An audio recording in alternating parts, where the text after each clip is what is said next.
Welcome to Who's Wrong. If you're into messy stories, blurred morals, and moments that make you stop and ask, wait, who's actually wrong here? You're in the right place. Hit subscribe and turn on the notification bell so you never miss the next story. Now let's get into it. Am I the jerk for asking a grieving dad to move out because I needed space? So this just happened, and I'm still reeling. My sister, Sarah, she passed away 2 months ago. Cancer. It was fast. Devastating for all of us, but especially for her husband, Mark, and their 2 little girls. I mean, they were everything to her. He was everything to her. It was a love story, you know, the kind you read about. After she passed, I offered Mark and the girls to come stay with me. My place is big enough. 3 bedrooms. I figured it was the least I could do. He was in such a fog.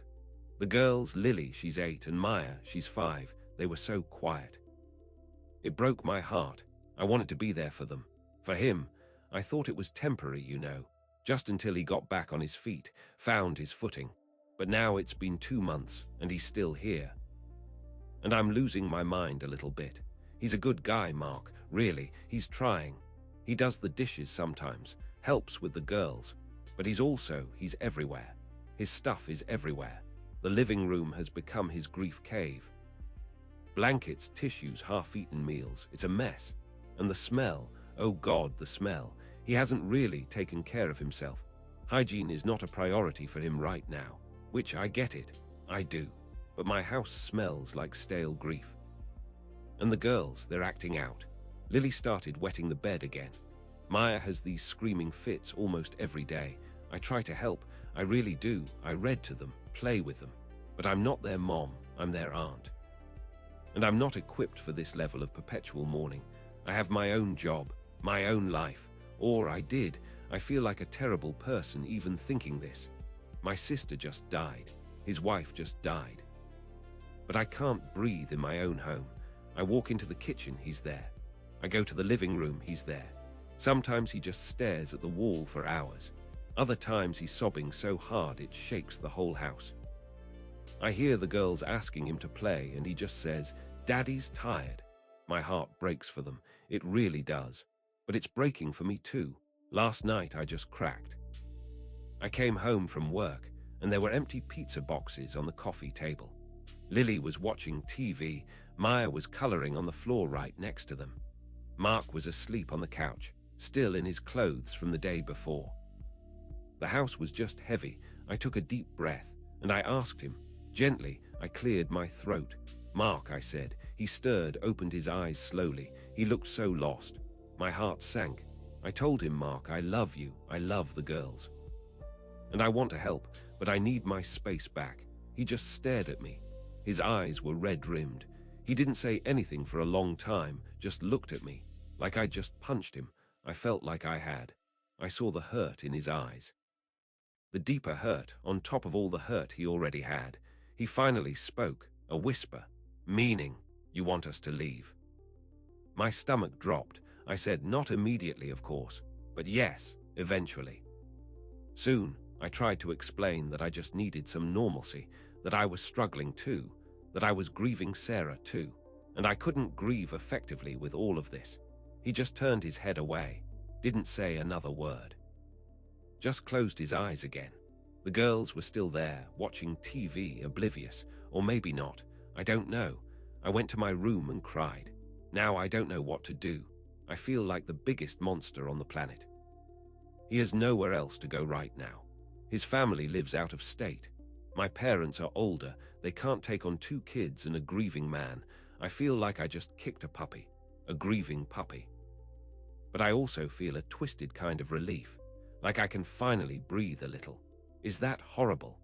Am I truly the worst person for needing my own space back after 2 months of being a literal hospice for grief? I feel so torn. So what do you think? Am I the jerk for asking a grieving dad to move out because I needed space? Commenter one said, "Op, you are not the jerk." 2 months is a long time to play host to someone else's grief, especially when it's impacting your own well-being and home life. Boundaries are essential. Commenter 2 said, "Wow." Your sister isn't even cold in her grave, and you're kicking out her husband and kids when they have nowhere else to go. That's unbelievably heartless. Commenter 3 said, "This is a tough one. Everyone is hurting here. You both need space and support, but his need feels more urgent. Can you help him find an alternative before he leaves? Am I wrong for telling my ex-friend's new wife about her past? Okay, so this is messy. Like, super messy. And I'm prepared to be called a total jerk, but I honestly don't think I am. Or at least I don't think I'm fully wrong. My ex-friend, let's call her Chloe, got married a few months ago. To a guy, Mark, who she met like 6 months before that. It was a whirlwind romance, or so everyone said. And I heard about it through the grapevine because Chloe and we haven't spoken in years, like since before the incident. The incident that ended our friendship and frankly almost ended me. So, background, Chloe and I were best friends since kindergarten, joined at the hip, knew everything about each other. Total ride or dies, you know. Then our senior year of high school, my parents died in a car accident, out of nowhere. It was a shock. My world completely imploded. I was an only child, no other close family. I was 17, suddenly an orphan. It was hell. Pure hell. Chloe was there at first. She was great. Helped me choose outfits for the funeral, made sure I ate, listened to me cry for hours. But then, after a few weeks, things started to shift. I was obviously a mess. Completely checked out. I barely left my room, couldn't focus on school, couldn't do anything. I was just empty. I had inherited a small insurance payout from my parents, enough to cover my living expenses for a while and go to college, which was the plan. Chloe started coming over more, not to console me though, to hang out. She'd get me to order takeout and she'd eat most of it. She'd suggest we go shopping and somehow I'd pay for her stuff too. Little things at first. Easily explainable. Then she needed money for tuition. Her parents were struggling, she said. Could she borrow some from me? Just until she got her scholarship money, I said yes. Of course I did. She was my best friend. I trusted her implicitly. Then it was money for car repairs. Then an emergency medical bill for her cat. It just kept escalating. She'd always promised to pay me back in a week, in a month, whatever. But the money never came. And every time I even hinted at it, she'd get defensive. "You think I'm taking advantage of you when you're grieving," she'd say. "I thought you were my friend." And I'd feel terrible. I'd back down every single time. It went on for almost a year. By the time I actually added it all up, she had taken almost half of my parents' insurance money, half of my college fund. I couldn't even be mad about the money anymore. I just felt used. Violated, like she saw my grief as an opportunity. When I finally confronted her, she blew up, yelled at me that I was selfish for thinking about money at a time like this, that I was a bad friend. Then she stormed out and ghosted me. For good, I ended up having to take out loans for college, which I'm still paying off even now. I rebuilt my life, but that wound never truly healed. The betrayal. The feeling of being so vulnerable and having my supposed best friend prey on that. It messed me up for a long time. So, fast forward to a few months ago. I see on social media, through a mutual acquaintance, that Chloe got married. To this guy, Mark, they look so happy. And suddenly, all that anger, all that old hurt just came rushing back. I stalked his profile a little, I admit it, just curious. And I saw that he's a teacher, like an elementary school teacher. And he regularly campaigns for kids' charities. He seems like a genuinely good dude. A really good dude. The kind of dude who would be devastated to know his wife used her grieving best friend's dead parents' money to fund her lifestyle. And I couldn't let it go. I felt like I had to warn him, not out of malice, not really. Okay, maybe a little malice. But mostly, I felt like he deserved to know who he married before it was too late. Before he got taken for a ride. So I wrote him a Facebook message, a long one. I meticulously detailed everything. The timeline, the amounts, the emotional manipulation. I included screenshots of old texts where she was asking for money and me saying yes. I laid it all out, and then I hit send. He replied about an hour later, "Just thank you. I think we need to talk." Another hour after that, he sent me a picture of an empty house, his house. He said she was gone, said he kicked her out, that he couldn't believe he'd been so blind. Now mutual friends are blowing up my phone, calling me vengeful, saying I ruined her life, that I should have just let it go, that it wasn't my place. But I honestly think I did the right thing. He deserved to know. He was a good person, and she was a predator. Am I wrong for telling my ex-friend's new wife about her past? Commenter 1 said, "She's not wrong, that friend violated every code." Commenter 2 said, "Girl, you held a grudge for years. Be honest with yourself." Commenter 3 said, "This one's complicated. I feel bad for everyone in this. Am I the jerk for not telling my dad his girlfriend was already married? This is going to sound insane, I know. I still can't believe it happened, and I'm still dealing with the fallout. My dad, bless his heart, has always been a little naive, especially with women. My mom left him years ago for her personal trainer, and he's never fully recovered from that betrayal. That's probably why this whole situation went down the way it did. He just wanted to believe in someone so badly. A year ago, he met this woman, Brenda. She was everything he thought he wanted. Beautiful, charming, attentive. She showered him with compliments, listened to his stories, loved his bad jokes. He was absolutely smitten. Within a few months, he was talking about marriage.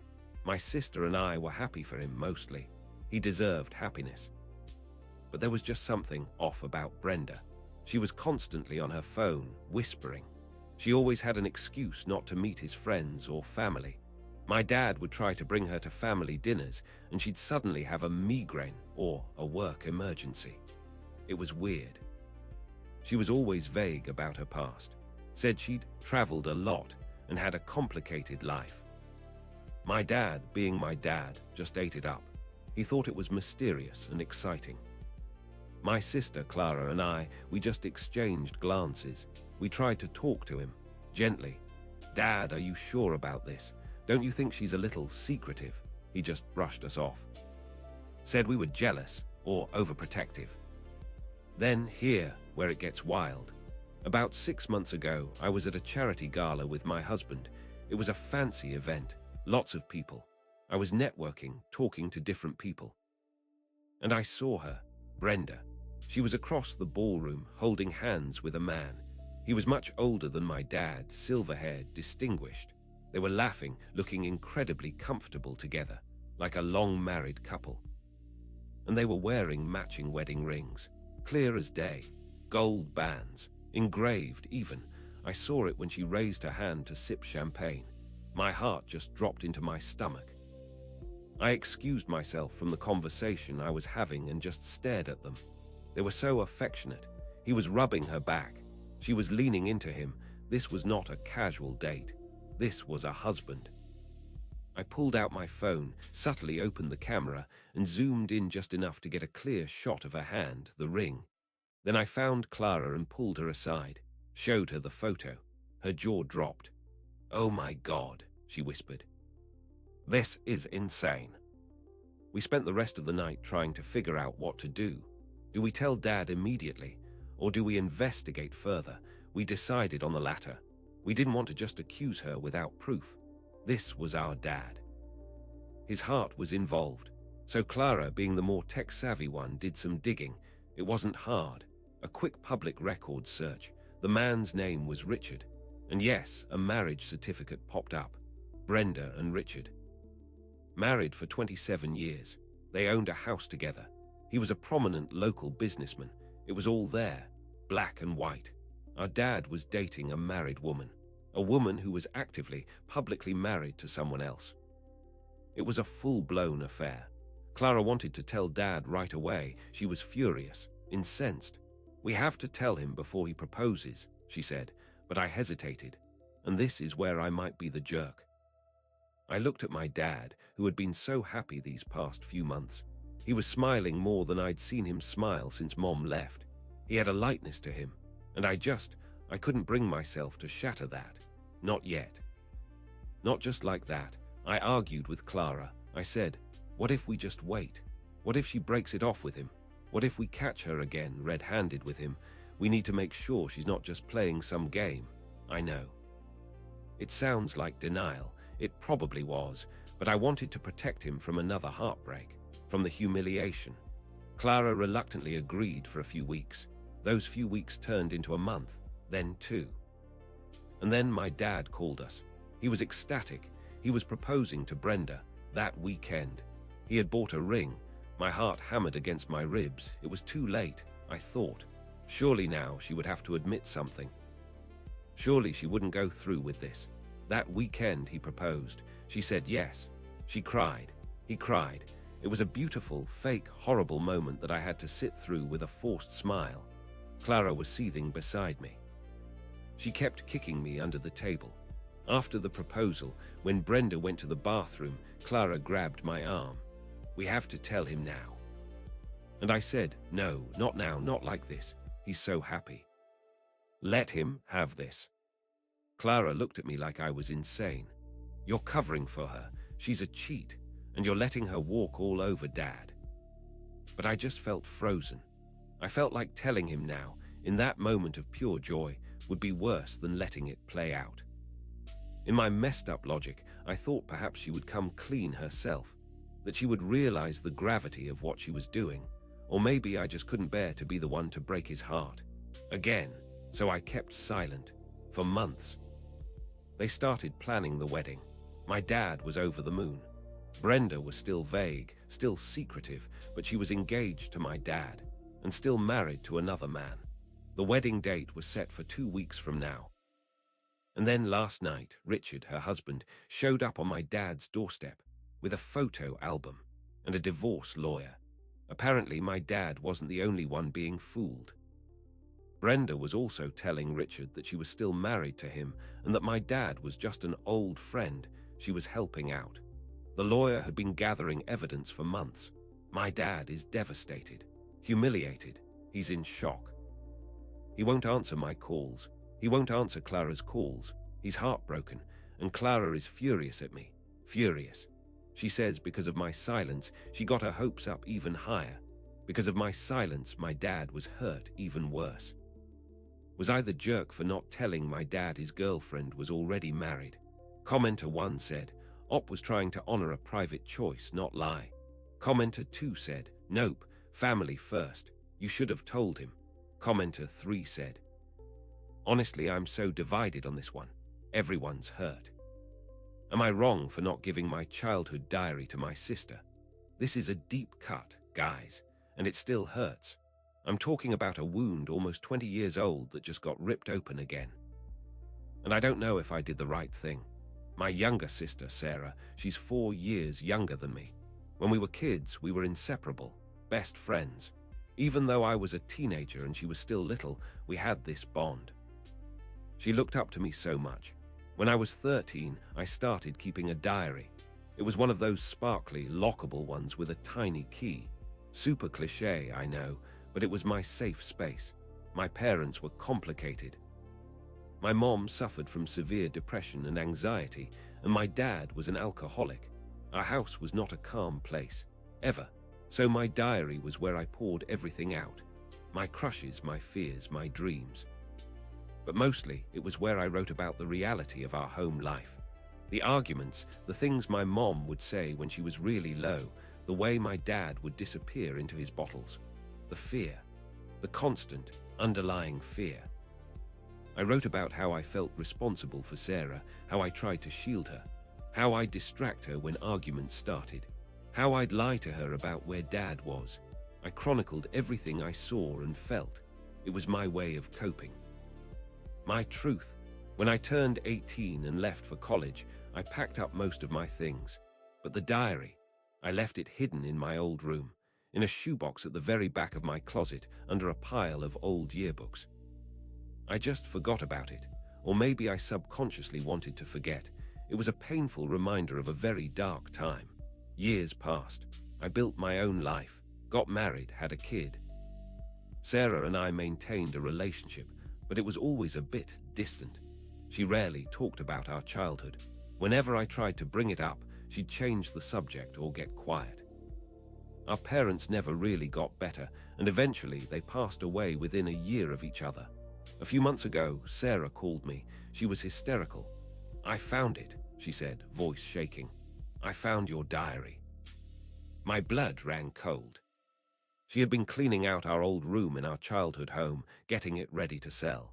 She found the shoebox, and she'd read it, every single page. She started listing things I'd written about. Specific fights, specific incidents. Things I'd honestly tried to block out of my memory. She was weeping. "I thought I imagined it," she sobbed. "I thought I was crazy. They gaslit me my whole life. They said it wasn't that bad, but it was. It was horrific, wasn't it?" She was referring to our parents, obviously. And yes, it was horrific. And yes, they did gaslight us, for years. She told me that reading my diary was like finding proof, validation. That everything she felt back then, all the vague, terrifying memories she had, were real. That she wasn't alone in experiencing it. That I had seen it too. It sounds like a relief, right? Like it brought us closer. But here's the thing. She then asked me for the diary. She said, "I need it. I need to keep it. It's proof. It's my history. It's the closest I'll ever get to having a true account of what happened to us." And I felt a visceral repulsion. That diary is my raw pain. My perspective, my childhood. It's filled with my unfiltered thoughts and feelings, things I never intended anyone else to read, especially not Sarah, who was so young when I wrote it. It's not just a historical document. It's my soul laid bare during the worst time of my life. I told her no. I said, "Sarah, I'm glad it helped you. I'm glad it validated your experience. But that diary is mine. It was my coping mechanism, my private pain. I can't give it to you. I'm so sorry." She exploded. "How can you be so selfish?" she screamed. "Don't you understand what this means to me? You were the older sister. You were supposed to protect me. This is the only protection I have left." She said I was denying her closure, denying her truth. She hung up on me. She hasn't talked to me since. Our mutual cousin called me, saying Sarah is telling everyone I'm a monster, that I'm trying to hide the truth from her again, just like our parents did. That I'm being cruel, but I feel like it's not hers, it's mine. It was me processing my trauma. And it feels like asking me to give her my literal brain, my most private self. I don't know if I have the right to deny her this. But I also don't know if I have the right to betray my own private world just for her peace. Am I wrong for not giving my childhood diary to my sister? Commenter 1 said, "This isn't about theft, it's about trauma." Commenter 2 said, "You should have given her the diary. It's not yours to keep." Commenter 3 said, "The pain is screaming off this post. I don't even know the right call." Am I the jerk for getting security cameras? Because my roommate was leaving me weird notes. Okay, so I know this sounds a little extreme, but bear with me. Because I genuinely don't know if I overreacted or if I was justified. I live in a 2-bedroom apartment with a roommate, Chloe. We've been living together for about a year. We were friends from college, not best friends, but we got along okay, or so I thought. Things started getting weird a few months ago. It began with little things. Moving my laptop charger from my desk to the kitchen. My coffee mug, which I always leave by the coffee maker, would end up in my bedroom. Little, unsettling displacements.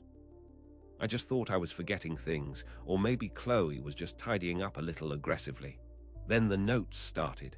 The first one was taped to my door. It said, "You left the window open.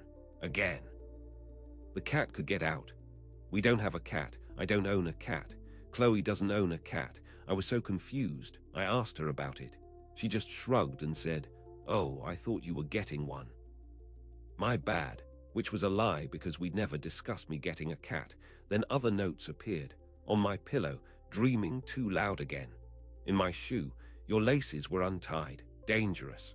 On my mirror, "You look much better in yellow." My favorite color is blue. It was completely unsettling.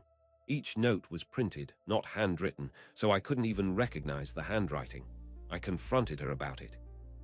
"Chloe, are you leaving these notes?" I asked, trying to keep my voice even. She got defensive immediately. Notes? What notes?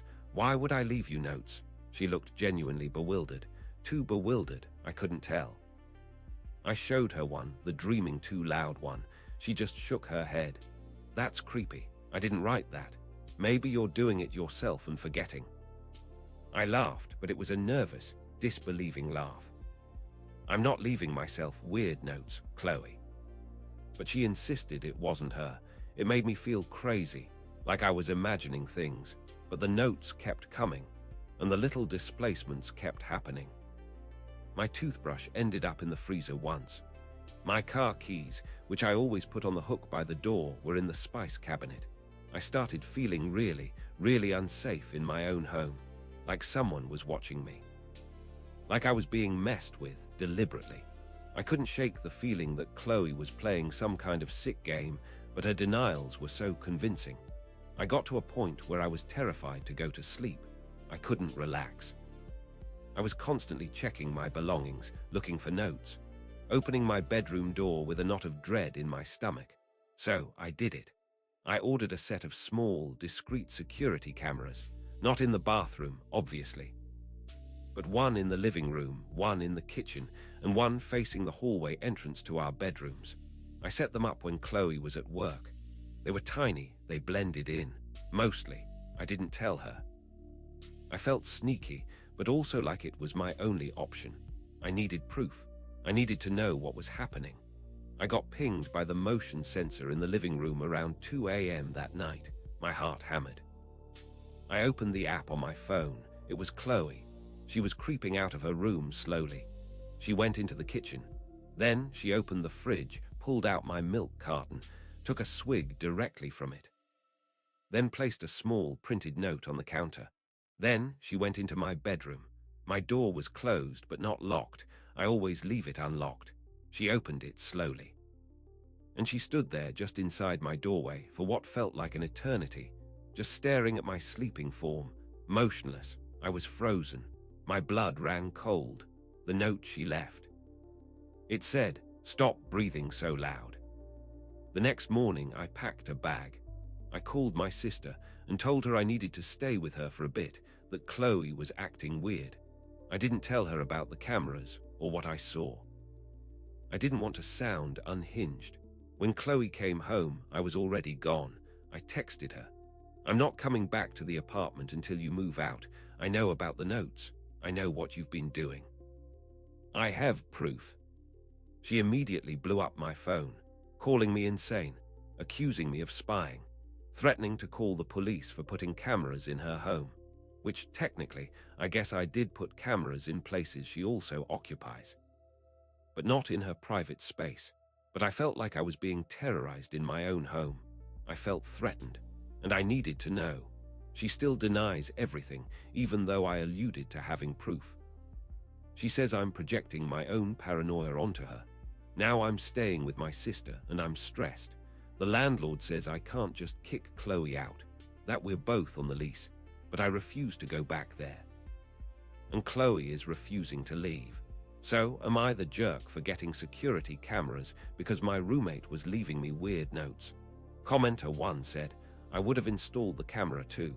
That's creepy behavior."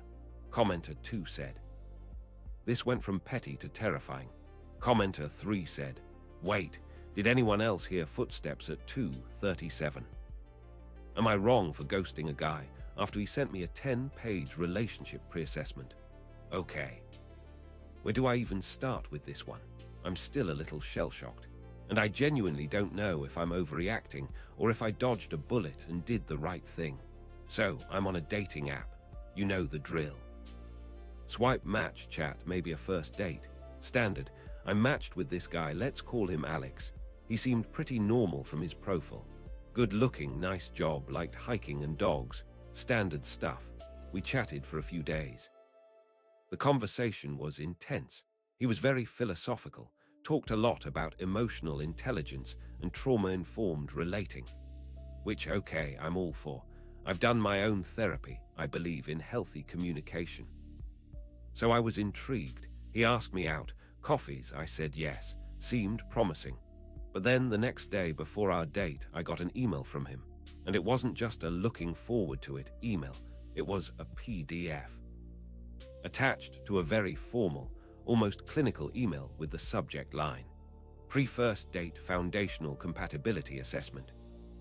I opened it and my jaw dropped. It was 10 pages long, 10 pages, single-spaced. And it was a series of questions.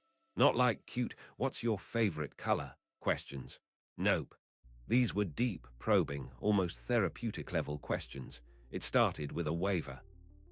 A literal waiver, stating that, by completing this assessment, you acknowledge your understanding that the responses will be used as a foundational tool for evaluating potential long-term relational feasibility. I almost closed it right there. But then morbid curiosity kicked in, and I started reading the questions. Section 1, Early Childhood Attachment Patterns. Questions like, describe your relationship with your primary caregiver from birth to age 5. Identify any instances of perceived abandonment or inconsistent attunement. And how do you believe your early attachment experiences have shaped your current relational dynamics and expectations? Section 2. Trauma history and processing. Detail any significant past traumas, physical, emotional, psychological, you have experienced. How have you actively processed these traumas, and what therapeutic interventions have you utilized? And what is your tolerance for emotional dysregulation in a partner, and what are your established coping mechanisms during such occurrences? Section 3. Conflict resolution and communication styles. Questions about past arguments, how I deal with disagreements, identification of my primary love language with detailed examples, and describe a situation where a past partner failed to meet your communication needs, and explain how you attempted to rectify the deficit. Section 4. Financial philosophy and interdependence. Questions about my debt, savings goals, views on joint accounts, and outline your financial boundaries and expectations within a long-term partnership. Section 5. Future projections and non-negotiables. Envision your ideal partnership in 1, 5, and 10-year increments, detailing specific milestones and emotional states. And list your top 3 non-negotiable relational requirements and the consequences if unmet. There were even questions about my past relationships. Detail the reasons for the dissolution of your last 3 significant relationships, focusing on your perceived contributions to the breakdown. I mean, holy actual hell. I read through all 10 pages. My heart was pounding. My palms were sweaty. I felt like I was being audited or applying for a job as a life partner, a job that required a full psychological evaluation, and the tone of the email itself. He ended it by saying, "Please complete this assessment prior to our scheduled coffee meeting, as it will facilitate a more efficient and emotionally productive initial interaction. I believe in upfront transparency and deeply value the preparedness this exercise provides for both parties." I stared at my screen. My coffee date was in 24 hours. He expected me to write a 10-page essay on my deepest traumas and relational history before having a first, casual coffee. I felt a surge of panic, and then a wave of disgust. This was not trauma-informed. This was, what even was this? It felt like a trap, like a bizarre, manipulative test, or something out of a bad psychological thriller. The idea of meeting this person after receiving this document made my skin crawl. What kind of person thinks this is okay? So I deleted the email. I unmatched him on the dating app, and I ghosted him. No explanation, no reply, nothing.